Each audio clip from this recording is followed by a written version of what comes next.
नमस्कार दोस्तों, स्वागत है आप सभी का आज की हमारी क्लास में। जैसा कि आप सभी को पता है कि हमने स्टैटिक और डायनामिक्स का थ्योरी पार्ट कंप्लीट कर लिया है, तो अब टाइम आ गया है कि हम इंपॉर्टेंट क्वेश्चन करें। ठीक है, तो आज मैं आपके लिए कुछ बहुत ही इंपॉर्टेंट क्वेश्चन लेकर के आया हूं, तो चलिए देख लेते हैं क्या है वो इंपॉर्टेंट क्वेश्चन। तो पहला क्वेश्चन आपकी स्क्रीन पर आ चुका है और इसको पढ़िए और क्वेश्चन को सॉल्व करने की कोशिश कीजिए। एक बार वीडियो को पॉज करके क्वेश्चन को सॉल्व करने की कोशिश जरूर किया करिए, तभी क्वेश्चन आपको समझ में आएगा। जब तक आप क्वेश्चन को रीड नहीं करेंगे, उसको समझेंगे नहीं कि क्या क्या उसमें दिया गया है, तब तक यहाँ पर मैं समझाता रहूंगा, आपको समझ में नहीं आएगा। ठीक है, बहुत ही इंपॉर्टेंट क्वेश्चन है, थोड़े से टफ जरूर है, लेकिन आपके एग्जाम पॉइंट ऑफ व्यू से बहुत इंपॉर्टेंट है। तो देख लेते हैं क्वेश्चन क्या कह रहा है। यदि दो बलों P तथा Q का परिणामी इनके मध्य के कोण को 1:2 में बांटता है, तब परिणामी का परिमाण क्या होगा। ठीक है, परिमाण यानी कि इसकी वैल्यू। ओके, तो चलिए देख लेते हैं भैया। मान लीजिए दो बल आपके इस तरीके से लग रहे हैं। ठीक है, ये आपका P है और ये आपका Q है, राइट। यहां पर आपका कोई परिणामी काम कर रहा है R, Isn't it? देखिए, हमको पहले बताया गया कि ये 1 और 2 अनुपात में है, तो अगर ये थीटा होगा तो ये भैया क्या होगा, 2 थीटा हो जाएगा, तभी तो 1:2 में बढ़ेगा, है ना। तो चलिए देख लेते हैं, फिर इसमें हम अपना डायरेक्ट फॉर्मूला अप्लाई कर देंगे। क्या होता है अगर हम कंपोनेंट अलग अलग लेते हैं, तो P इक्वल्स टू क्या आएगा आपका, P equals to R sine, और इसके सामने वाला एंगल आएगा, ये मत ले लीजिएगा, इसके सामने वाला एंगल यानी 2 theta upon sine total theta, जो टोटल आपका एंगल है यानी थीटा प्लस 2 थीटा कितना हो गया, 3 थीटा। ठीक है, ये आ गई हमारी P की वैल्यू। सिमिलरली Q की वैल्यू क्या आ जाएगी, R साइन Q के सामने वाला angle theta upon sine 3 theta. यह बात क्लियर होगी, यहां पर बात क्लियर होगी। अब हम यहां से क्या करेंगे, इक्वेशन 1 में इक्वेशन 2 की को डिवाइड कर देंगे, तो आ जाएगा हमारा P upon Q equals to, इसमें से जब इसको डिवाइड करेंगे, देखिए R से R कट जाएगा, साइन 3 थीटा से साइन 3 थीटा कट जाएगा, क्या आएगा साइन 2 थीटा। हम इसको डायरेक्ट कर लेते हैं, है ना, टाइम कम लगेगा। साइन 2 थीटा को हम ऐसे लिख सकते हैं 2 sine theta multiply cos theta, है ना। ओके, और नीचे क्या आ जाएगा भैया, साइन थीटा आ जाएगा। तो ये हमारा क्या हो गया, साइन थीटा कैंसिल हो गया, तो कितना आ गया, देखिए कितना आ गया, P अपॉन Q की वैल्यू अगर हम देखेंगे, P upon Q equals to आ जाएगा आपका 2 cos थीटा, 2 cos थीटा आ जाएगा। Question number 3। ठीक है, कोई दिक्कत वाली बात तो नहीं है यहाँ कोई दिक्कत वाली बात नहीं है। हमको क्या चाहिए था, हमको क्या निकालना है, परिणामी R का परिमाण चाहिए। ठीक है, तो इसमें R है और इसमें R है। अब बताइए किसको सॉल्व करें कि आंसर आ जाए। देखिए, इसमें साइन 2 थीटा आ रहा है, इसमें आपका साइन 3 थीटा आ रहा है, तो कहीं ना कहीं वैल्यू किसमें चली जाएगी, क्वाड्रेटिक में चली जाएगी। अगर हम ये वाला ले लेंगे, एक तो सिंगल डिजिट में आएगा, एक 2 डिजिट में आएगा, इसमें क्या है सिंगल डिजिट वाला कट जाएगा। देखिए, तो फिर हम ये वाला कंसीडर करेंगे, Q इक्वल्स टू, देखिए कैसे अभी समझ में आ जाएगा, R साइन थीटा। ठीक है, R साइन थीटा, और नीचे आपका क्या आएगा, साइन 3 थीटा का फॉर्मूला क्या होता है, 3 sine theta minus 4 sine cube theta, यही होता है भैया। अब इसमें से साइन थीटा कॉमन लेकर काट देते हैं, तो क्या आ जाएगा, Q equals to R upon, cut गया तो आ गया 3 माइनस 4 साइन स्क्वायर थीटा बचेगा, हम इसको कन्वर्ट कर लेते हैं 1 माइनस कॉस स्क्वायर थीटा में। ठीक है भैया, कॉस स्क्वायर थीटा में हमने इसको कन्वर्ट कर लिया, तो अब ये हो जाएगा Q equals to R upon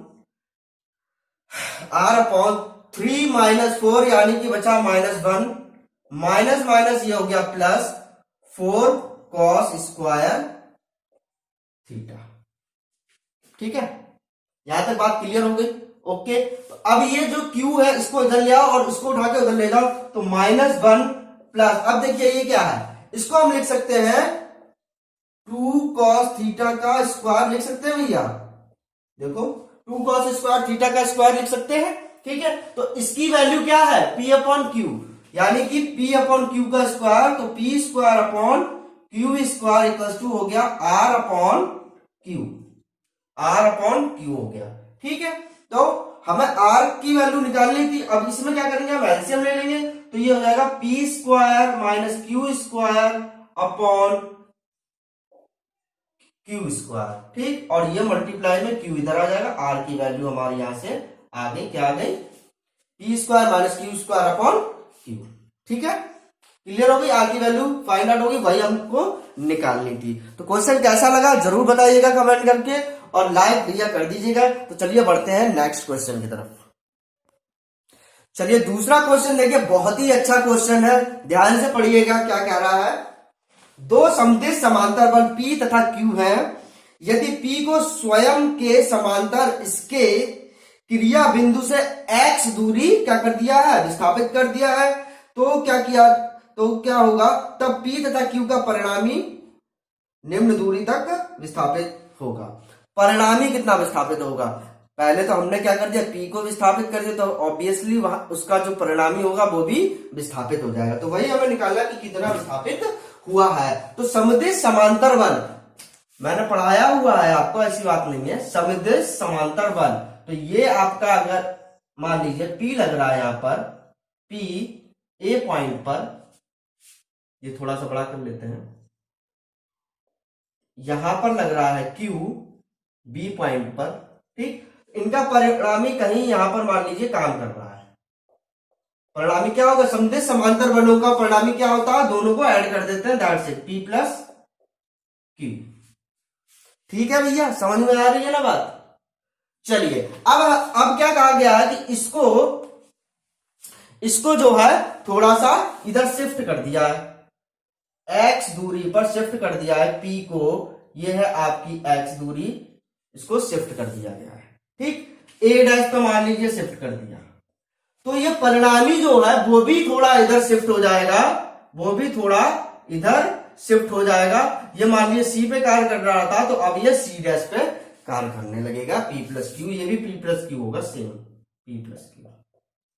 ठीक है, तो अब हमें बताना है कि ये C डैश की वैल्यू कितनी निकलेगी। ठीक है, तो सबसे पहले हम क्या करेंगे, सबसे पहले हम जो इसमें आपका संतुलन बल का जो फॉर्मूला है या कह लीजिए कंसेप्ट है, वो हम इसमें लगाएंगे। कैसे लगाते हैं वो देख लेते हैं।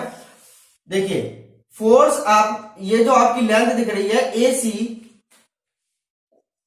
AC अपॉन AC को कौन बैलेंस करेगा भैया, Q। ठीक है, तो AC upon Q equals to, अब इस पूरे जो सिस्टम है, पूरे सिस्टम को कौन बैलेंस कर रहा है, P प्लस Q, तो पूरा सिस्टम A से लेके B तक AB अपॉन क्या आ गया आपका, P plus Q, P plus Q। यहां से हम AC की वैल्यू फाइंड आउट कर लेंगे, AC इक्वल्स टू हो जाएगा AB upon P plus Q multiply में Q, ये हमारी इक्वेशन 1 हो गई, राइट। ठीक, अब हम दूसरे फिगर में आ जाते हैं, x दूरी विस्थापित हो गई, तब x दूरी जब विस्थापित हो गई, अब ये फिगर यहां से दिखेगा, A डैश से दिखेगा, तो A डैश से जब हम देखेंगे तो ये परिणामी हो गया P प्लस Q, तो A dash C dash upon फिर से वही बात Q इक्वल्स टू, अब ये पूरी लेंथ कितनी आ गई, A dash C upon P plus Q। यहां से A डैश C डैश की वैल्यू आ जाएगी, A डैश C डैश की वैल्यू आ जाएगी A dash C upon P plus Q और मल्टीप्लाई बाय Q। ये इक्वेशन नंबर 2 आ गई। यहां तक बात क्लियर हो गई सभी को। हमें क्या निकालना, CC डैश निकालना है, तो चलिए CC डैश देख लेते हैं। CC डैश क्या होगा आपका, देखिए यहां से यहां तक की वैल्यू देखिए, यहां से यहां तक की वैल्यू, यानी कि AC डैश, है ना, AC डैश में से हम अगर AC निकाल देंगे, AC डैश में से AC निकाल दें तो CC डैश मिल जाएगा। चलिए कर देते हैं, AC डैश माइनस AC, ठीक है, सॉरी AC, राइट। AC की वैल्यू हमें पता है लेकिन AC डैश की वैल्यू नहीं पता, इसको भी तोड़ लेते हैं, AC डैश को भी तोड़ लेते हैं। कहां गया भैया AC डैश, ये है AC डैश। तो AC डैश को कैसे लिखेंगे, AC डैश को हम लिखेंगे, देखिए AA dash plus CC dash, तो AC डैश आ जाएगा इतनी वैल्यू और इतनी वैल्यू, है ना। चलिए AA dash plus AA dash plus A dash C dash, A dash और C डैश माइनस AC, ठीक। इन सभी की वैल्यू हमें पता है, क्या पता है, AA डैश की वैल्यू x है plus A dash C dash की वैल्यू ये है A dash C upon P plus Q और multiply by Q minus AC की वैल्यू ये है AB upon P plus Q multiply by Q। चलिए थोड़ा उधर शिफ्ट करते हैं, ठीक है। तो अब देखिए क्या हो गया, A डैश C देखिए कहां पर है, A dash C, A dash C, ये रहा आपका A dash C, A dash C यही है ना भैया, देखिए A dash C, right, A dash C इतना आ रहा है आपका। अब देखिए इसको AB में कैसे कन्वर्ट करेंगे, AB में हमें कन्वर्ट करना पड़ेगा तभी ये वैल्यू क्या होगी आपकी सॉल्व हो पाएगी, राइट। तो चलिए देखते हैं कैसे करते हैं। QQ आ गया, ठीक है भैया आ गया, AB हो गया, राइट, ठीक, ओके।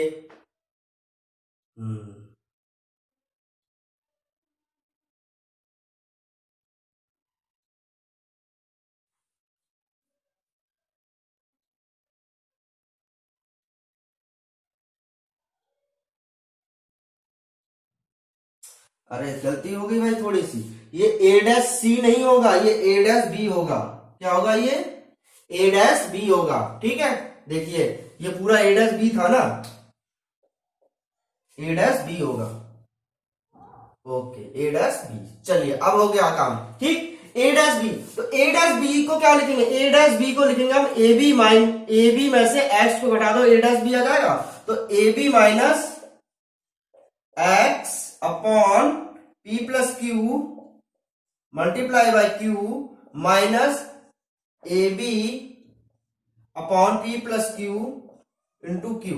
अब आप ध्यान से देखिएगा, जब हम इनको अलग करेंगे AB upon P plus Q multiply Q आएगा प्लस का और ये माइनस का, तो ये दोनों कट जाएंगे, तो हमारे पास क्या बचेगा, x minus XQ upon P plus Q, ठीक है, यही बचेगा ना।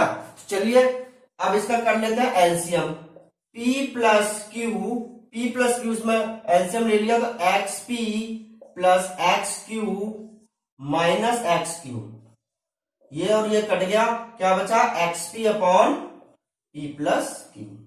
देखिए ये सिर्फ एक क्वेश्चन नहीं है, ये आपका एक फॉर्मूला भी बन गया है, ये आपका क्या बन गया, फॉर्मूला बन गया है कि अगर हमें क्वेश्चन में दिया गया हो कि x दूरी विस्थापित किया जा रहा है फर्स्ट आपके फोर्स को, तो फिर परिणामी कहां पर शिफ्ट होगा, XP upon P plus Q पर शिफ्ट हो जाएगा। ये क्या हो गया हमारे लिए, फॉर्मूला बन गया। अगर पहले वाले को किया जा रहा है, दूसरे वाले को अगर शिफ्ट किया जाता तो यहाँ XP ना होकर क्या हो जाता, XQ upon P plus Q हो जाता, बस इतना चेंज हो जाता। तो ये एक तरीके का फॉर्मूला बन गया, इसको आप याद भी कर सकते हैं और आगे के क्वेश्चन में अप्लाई कर सकते हैं। तो चलिए बढ़ते हैं नेक्स्ट क्वेश्चन की तरफ। चलिए नेक्स्ट क्वेश्चन आपकी स्क्रीन पर आ गया है, बताइए। ये क्वेश्चन बहुत ही सिंपल है, अगर आपको थोड़ा सा भी याद हो, ठीक है। क्या याद हो, एक ऊर्ध्वाधर स्तंभ के आधार से किस ऊंचाई पर 6 मीटर लंबाई की डोर बांधी जाए जिससे जमीन पर बैठा व्यक्ति डोरी के दूसरे सिरे पर कम से कम बल लगाकर स्तंभ को गिरा सके, है ना। तो देखिए सबसे कम बल कब लगता है, सबसे कम बल तभी लगता है जब हम 45 डिग्री पर किसी चीज को खींचते हैं तो सबसे कम बल लगता है। ये शायद आपको पता हो, नहीं पता हो तो याद रख लीजिएगा। ठीक है, तो यहां पर हमसे कहा जा रहा है कि ये जो है रस्सी, ये जो रस्सी है 6 मीटर लंबी है। कितनी है? 6 मीटर, यहां से यहां तक। और ये 45 होना चाहिए, तभी जो फोर्स है कम से कम लगाना पड़ेगा। जब ये 45 है, ये 45 है, तो ये दोनों भी इक्वल हो जाएंगे भैया। ये दोनों इक्वल हो जाएंगे तो 6 इक्वल्स टू कितना हो जाएगा? सीधी सी बात है, 6 इक्वल्स टू हो जाएगा a√2 पाइथागोरस प्रमेय लगा दी हमने। जब ये इतना हो जाएगा तो a की वैल्यू कितनी आ गई? 6/√2। इसको लिख लेंगे 3√2 मीटर। आंसर। बस इसमें थोड़ी सी ट्रिक लगाने की आवश्यकता था कि ये 45 डिग्री होगा, दैट्स इट। और कोई भी ट्रिक इसमें यूज नहीं होगी, तो ये आपका सीधे सीधे मुंह जबानी हो जाएगा, कोई दिक्कत वाली बात नहीं। अब लास्ट क्वेश्चन आपका आ गया, बहुत ही धांसू क्वेश्चन है, तो उसको अंत तक देखिएगा। राइट, अगर वो क्वेश्चन आपने कर लिया तो समझ लीजिए कोई भी क्वेश्चन आपसे रुकेगा नहीं स्टैटिक्स में। ठीक है, तो चलिए बढ़ते हैं नेक्स्ट क्वेश्चन की तरफ। चलिए, नेक्स्ट क्वेश्चन आपकी स्क्रीन पर आ चुका है, उसको पढ़िए और समझिए। ठीक है, और उसके बाद करने की कोशिश कीजिए। दो चिकने मनके ए तथा बी जो एक डोरी से जुड़े हैं, ठीक है, एक ऊर्ध्वाधर चिकने वृत्तीय तार पर स्वतंत्रता पूर्वक घूम सकते हैं। ए, बी तथा डोरी के बिंदु सी पर क्रमशः भार W1, W2 तथा W लटके हैं। साम्य अवस्था में ए तथा बी क्षैतिज रेखा में, मतलब ऐसे हैं। ठीक है, ओके। यदि angle BAC equals to alpha तथा angle ABC equals to beta है, तब tan alpha upon tan beta की वैल्यू बताइए। ठीक है, क्लियर होगी भैया बात? तो चलिए देख लेते हैं। इसका फिगर पहले थोड़ा सा टेढ़ा है। क्या टेढ़ा है? एक तो वृत्त हमें बनाना है, फिगर बनाने में यार बहुत टाइम लगता है। ये है, ठीक है, दो मनके हैं भैया, यहां पर है एक, यहां पर है। ठीक है, अब क्या कहा गया कि इस पर एक डोरी है, डोरी से दोनों बंधे हुए हैं, डोरी से बंधे हैं और उस पर एक वेट भी लटका है, तो थोड़ी सी डोरी नीचे की तरफ झुक जाएगी कि नहीं झुक जाएगी? इस तरीके से ऐसे झुक जाएगी भैया। ठीक, ओके। और एक इसका सेंटर होगा सर्कल का, राइट, ओके। अब देखिए इसमें कितने बल काम करेंगे। पहले तो एक पॉइंट ये हो गया, ए पॉइंट, ये बी पॉइंट दिया हुआ है, ये हो गया सी पॉइंट। ठीक है, देखिए एक तो इस पर जो है ए पॉइंट पर हमारी अभिलंब प्रतिक्रिया कार्य करेगी इस तरीके से। अब ये अभिलंब प्रतिक्रिया यहां से क्यों गई है ये भी मैं आपको बता दूंगा। यार सीधा हाथ से करना, देखिए थोड़ी टेढ़ी मेढ़ी लाइन होगी लेकिन समझ जाइएगा। ठीक है, ये अभिलंब प्रतिक्रिया R1 है और ये R2 है। देखिए जैसे नाम से ही पता चल रहा है कि अभिलंब प्रतिक्रिया है ना, अभिलंब प्रतिक्रिया, तो यानी कि अभिलंब लंब होगी। तो सेंटर से, सेंटर O से, ठीक है, और परिधि पर मिलाने वाली जो भी रेखा होती है वो 90 डिग्री पर ही काटती है, इसलिए अभिलंब प्रतिक्रिया सेंटर से होकर के जाएगी। ये इसमें मान लीजिए जो टेंशन है T1 है, इसमें जो टेंशन है वो T2 है। भैया तार है तो टेंशन अवश्य होगी, ये ध्यान रखिएगा, इसको मिस मत करिएगा। इसको मिस कर देंगे ना तो फिर काम हो जाएगा गड़बड़। ठीक, इस पर जो है W1 कार्य कर रहा है नीचे की ओर, ठीक, इस पर जो बल कार्य कर रहा है W2, और इस पर जो बल कार्य कर रहा है वो W3। अब देखिए एंगल हमें कौन कौन से दिए हैं, इसको मिला दीजिए। क्षैतिज में है, ये क्षैतिज में मतलब बिल्कुल सीधी रेखा में है। ठीक है, तो ये हमें दिया है अल्फा, ये हमें दिया है बीटा, राइट। अगर हम इसको थोड़ा सा ऊपर बढ़ा लें,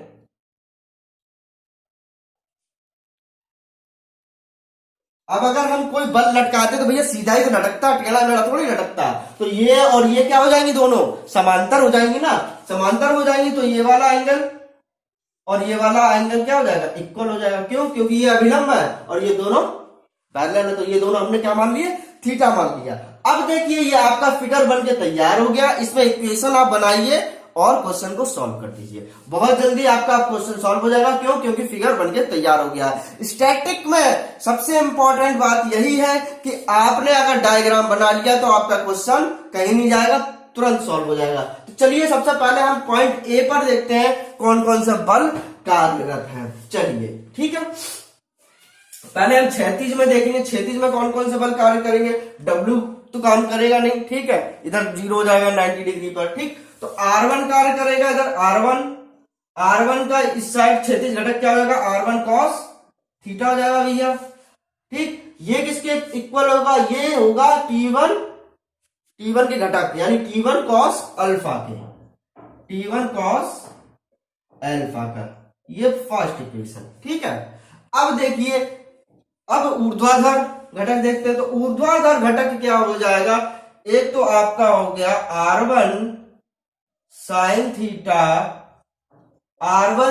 थीटा इक्वल्स टू देखिए W1, ठीक है, W1, और ये T1 का जो साइन घटक होगा वो भी इस साइड लगेगा, T1 का जो साइन घटक होगा वो भी लगेगा। तो W1 plus T1 sine alpha, equation number 2। देखिए जितने भी बल लगते हैं पॉइंट पर, ठीक, उसको भूलिएगा मत। अगर एक भी पॉइंट आपने मिस कर दिया तो आंसर गलत आ जाएगा, ठीक। सिमिलरली बी पॉइंट पर भी ऐसे ही हो जाएगा, R2 cos theta equals to आपका हो जाएगा T2 cos beta, third equation, और R2 sin theta equals to W2 plus T2 sine beta. देखिए ऐसा मत सोचिएगा कि रट लिया है भैया, ये दोनों इक्वेशन सेम ही बनेंगे, इस पर भी सिर्फ अल्फा अलग हो जाएगा, थीटा तो सेम ही है ना, R1 R2 यहां लगा हुआ है, राइट। तो ये आपका हो गया, ओके।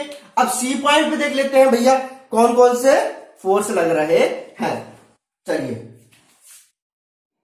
डब्ल्यू है, ये क्या है, डब्ल्यू है। सी पॉइंट पे देखिए एक तो ऊर्ध्वाधर लगेगा, तो पहले ऊर्ध्वाधर निकाल लेते हैं। तो ऊर्ध्वाधर में देखिए आप ध्यान से देखिएगा, ये सी थोड़ा अगर लिख दूं, इसको अगर हम मिला दें तो ये अल्फा है, ये अल्फा है, ठीक है। तो ये 90 माइनस अल्फा हो जाएगा, ये 90 माइनस अल्फा हो जाएगा। तो T1 का इधर घटक, T1 साइन अल्फा हो जाएगा, और T2 का इधर घटक क्या हो जाएगा, T2 साइन बीटा। तो W के इक्वल क्या हो जाएगा, W इक्वल हो जाएगा T1 sine alpha plus T2 sine beta, ठीक है। इक्वेशन नंबर 5 आ गई। ये बात क्लियर हो गई ना, बिल्कुल क्लियर हो जानी चाहिए। चलिए अब हम क्षैतिज घटक देख लेते हैं। क्षैतिज घटक सिर्फ दो लगेंगे, एक तो T1 का क्षैतिज घटक और T2 का क्षैतिज घटक, इस वाले पॉइंट पे, ठीक। T1 का क्षैतिज घटक हो जाएगा T1 cos अल्फा, और T2 का क्षैतिज घटक हो जाएगा T2 cos beta. Equation number 6, right. अब देखिए T1 cos alpha T2 cos beta बराबर है, तो यहां देखिए T1 cos alpha T2 cos beta, ये दोनों बराबर है, तो ये दोनों भी तो भैया बराबर होंगे। जब ये दोनों बराबर होंगे, लिख देता हूं equation first, third and six से, ठीक है, लिख दिया है, जिससे कि आपको याद रहेगा, नोट भी करते जाइएगा, ठीक। तो क्या होगा, R1 cos theta equals to क्या हो जाएगा, R2 cos थीटा। यहां से cos थीटा कट गया, R1 इक्वल्स टू R2 आ गया। इसको ध्यान रखिएगा, अभी ये बहुत काम आने वाला है, राइट। अब हमें क्या करना पड़ेगा, देखिए ये चीज आ गई आपकी, ये भी आ गई, ठीक है। R1 इक्वल्स टू R2 हो गया, ये इक्वेशन यूज कर ली हमने, ये इक्वेशन यूज कर ली, ये इक्वेशन यूज कर ली, राइट, ठीक है। अब देखो, ये देखो R1, देखिए R1 इक्वल्स टू R2 है, तो R1 साइन थीटा और R2 साइन थीटा भी तो भैया बराबर ही होंगे कि नहीं होंगे, बोलिए, ठीक है।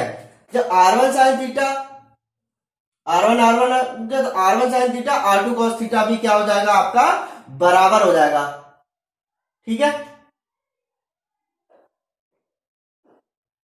क्लियर बात, कोई दिक्कत वाली बात तो नहीं है? कुछ गड़बड़ हो गया हो तो बता दीजिएगा। R1 cos theta equal to हमने T1 cos अल्फा निकाला था, R1 cos थीटा, R1, हाँ यहां पर थोड़ी सी गड़बड़ हुई है। क्या गड़बड़ हुई है भैया? देखिए, जब हम इसका क्षैतिज घटक निकालेंगे तो ये R1 cos नहीं, R1 sin थीटा होगा, है ना, और ये क्या हो जाएगा? cos थीटा हो जाएगा। वैसे इससे कोई ज्यादा फर्क नहीं पड़ेगा,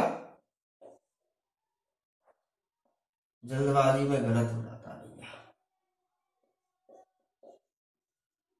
ये हो गया cos थीटा, ठीक है, cos थीटा। यहां पर भी हम कर लेते हैं sin थीटा, ठीक है। चलिए कोई बात नहीं, वैसे ये चीज इक्वल ही हो जाएगी, ठीक है, ये चीज इक्वल हो जाएगी। R1 cos theta equal to R2 cos theta हो जाएगी जब R1 इक्वल टू R2 है। तो इन दोनों इक्वेशन को हम क्या कर देंगे? इक्वल कर देंगे। तो equation second equal to equation 4, ठीक है। अब इन दोनों को इक्वल कर दीजिए तो क्या हो जाएगा? W1 plus T1 sine alpha equal to W2 plus T2 sine beta, right. तो अब हम यहां से क्या निकालेंगे? अब हम यहां से निकाल लेंगे कि T1 sine alpha equal to T1 sine alpha minus T2 sine beta equal to क्या हो जाएगा? W2 माइनस W1 हो जाएगा, कि नहीं हो जाएगा? T1 माइनस T2 और इधर W2 माइनस W1। तो हम इधर लिख लेते हैं W2 minus W1 equal to T1 sine alpha minus T2 sine beta. ये इक्वेशन हमारी हो गई 7 नंबर की। चलिए ठीक है, अब हम क्या करेंगे?